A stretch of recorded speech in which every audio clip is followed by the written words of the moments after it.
Hello everyone, this is a basic repair to a welcome sign.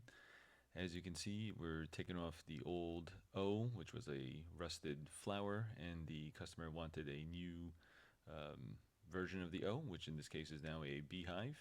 So this solution is very simple in that we just screw on the new metal item to replace the letter O, but this could be a good inspiration for others to kind of repurpose or reuse their sign, especially if it's getting a little bit older.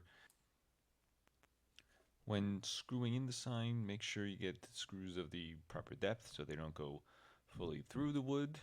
And whenever possible, since this is an outdoor application, try to find some type of coated screw.